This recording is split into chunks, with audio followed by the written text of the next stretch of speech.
feel like when we openly say it and say what we've been experiencing internally, it may come off in a way that offend you and that you're not used to hearing, because our perspective is never shared. You know what I'm saying? Nor is it the same as others, for sure.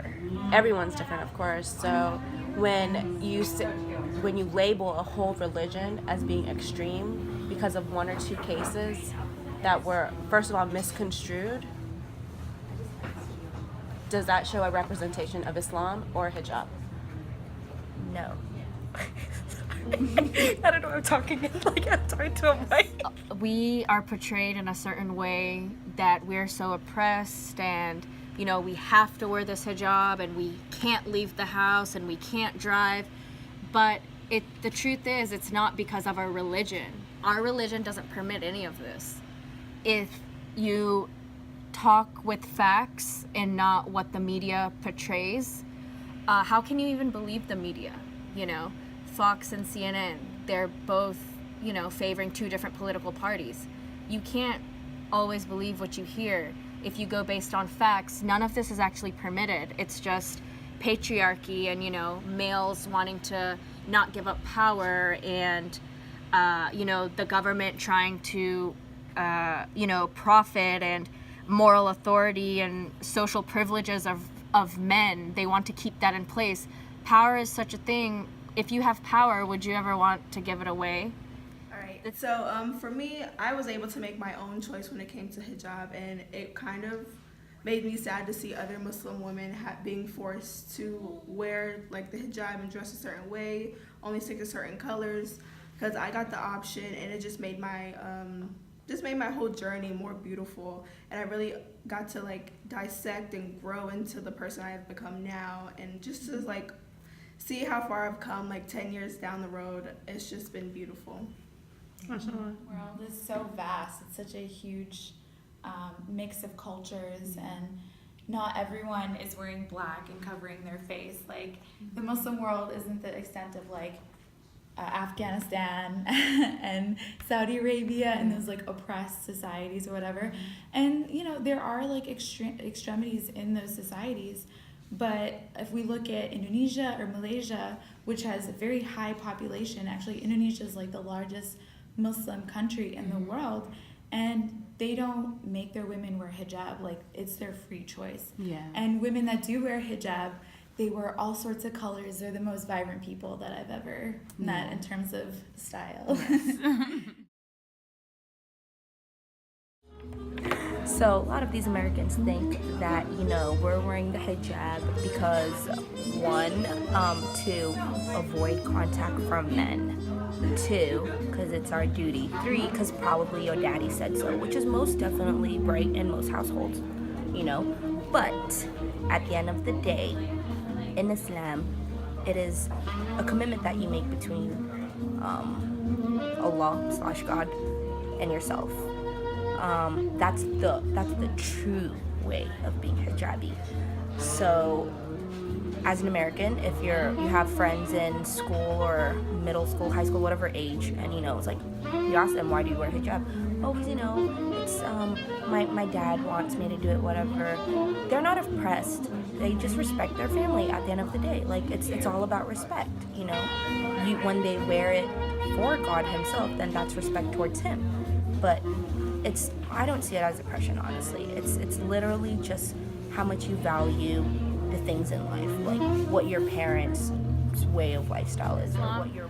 This is a really touchy subject for me because, you know, I recently just moved back from Miami Beach to be back in Georgia, and I noticed this trend there that was very unsettling.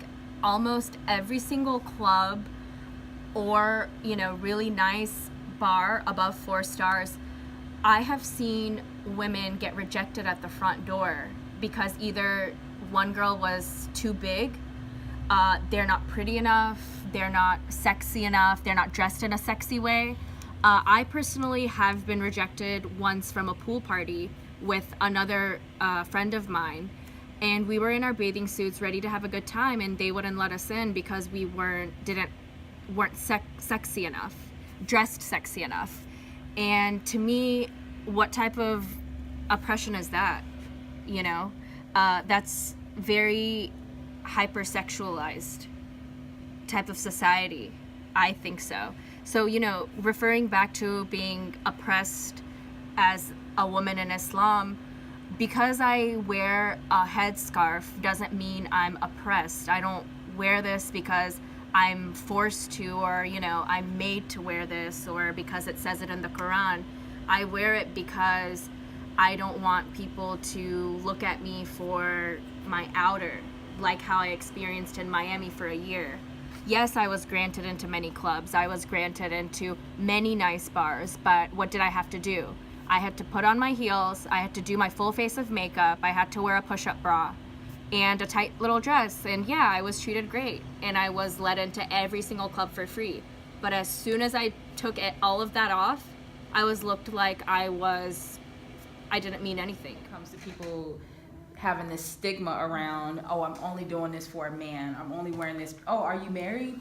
No. Oh, well, why are you covering up? And it's just like, I'm covering up because this is what my Lord asked me to do, to put my garment over myself and to be modest. And so I think that's like the Western society for me is always just like, oh, you're doing it because of a man, you're doing it because of your husband, and the men make you do that, that's why you wear it. Yes, it's to protect them as well and to not make them you know, just want to lust over me every chance they get, like walking, but also it's really just protect myself, my soul, and to have a very cool connection with the law, to be able to say I can wear this and still live my life. So I love that.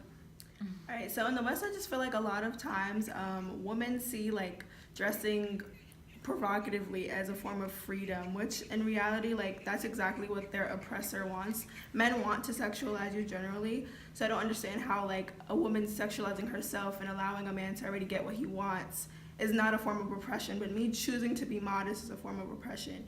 Me choosing to be modest is my own personal choice. It's for me, and it's also because what God prescribed, but I feel more comfortable being covered. I don't feel like you have to be half naked to feel beautiful, to feel like you look good. I feel like I look great, fully covered, and if you can't look great fully covered, then are you doing it because you're insecure, or are you doing it because you truly, this is how you want to present yourself to the world?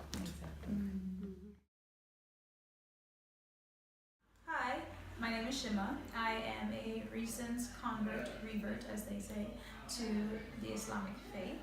I chose to do this of my own accord. No one pressed me, no one forced me.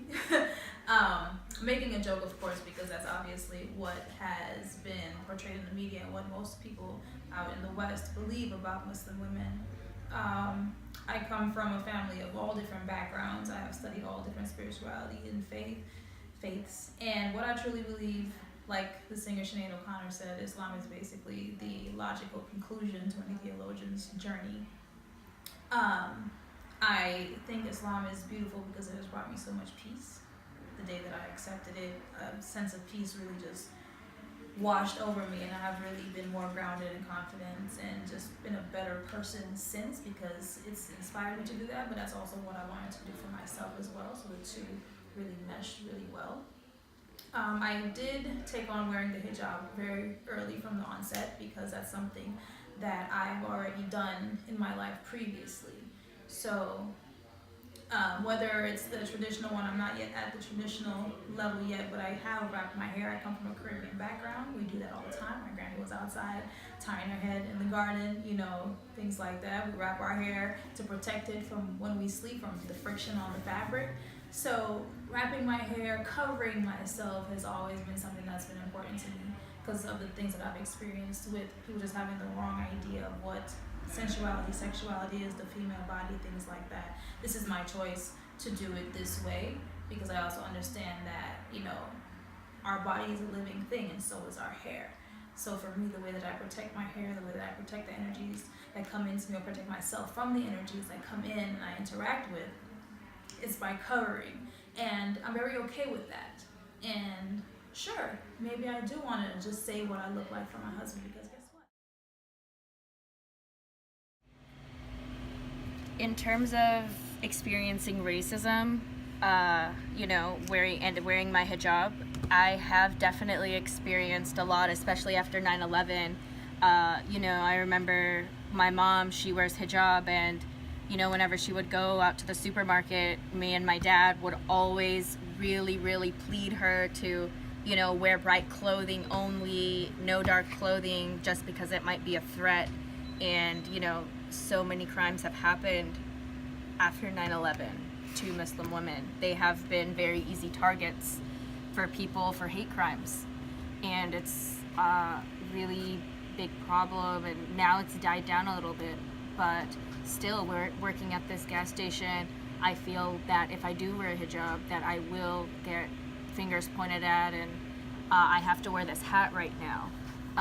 This is the closest that, I can be to being who I really am and practice my faith freely in the United States. I have received racial discrimination, actually 2 times. When I first started wearing hijab the first year, I got my hijab pulled off by this girl who was supposed to be my friend, but then she pulled my hijab off. And then a second time, when I joined the Army Reserves, this is a long story, but yeah, I was at basic training, and I got sent to Missouri, which is like a very racist state if you don't know.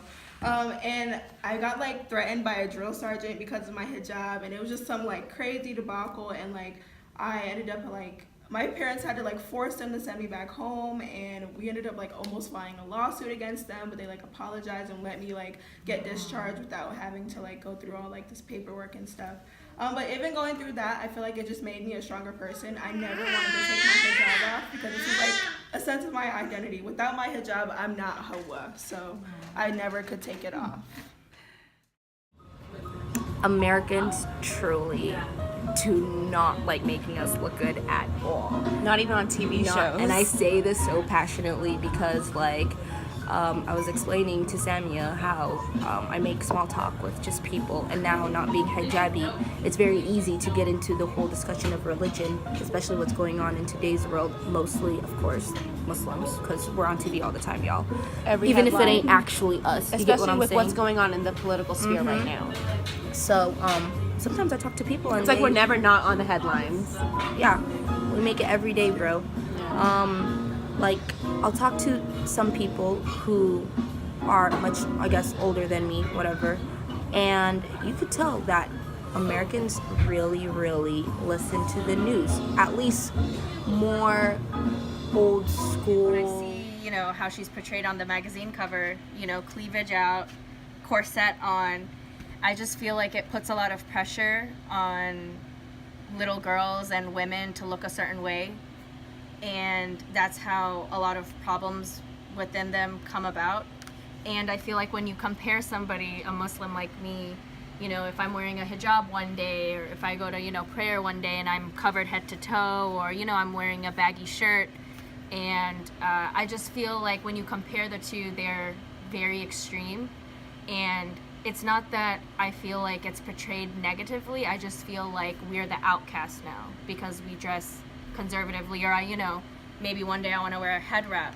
I feel like I'm outcasted, and just because it's summer, I'm expected to wear spaghetti straps, or why am I wearing full pants to the beach?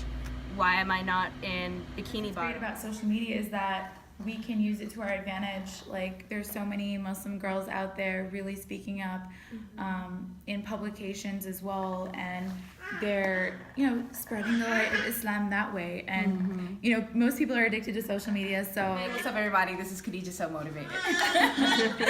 And my thoughts overall, I think this is a really cool start to something that's going to be very, very, very helpful. I love when people can bring these type of questions in a setting, and we all can literally just speak from our heart, from our experience, and from where do we see ourselves in this setting of, like I said, being a Muslim African American woman, and just being in America, period. The society is definitely, it's like a pull and take with like our rules in Islam and then our outside influences, and the way we bring them together so beautifully, it's just like, it was from God.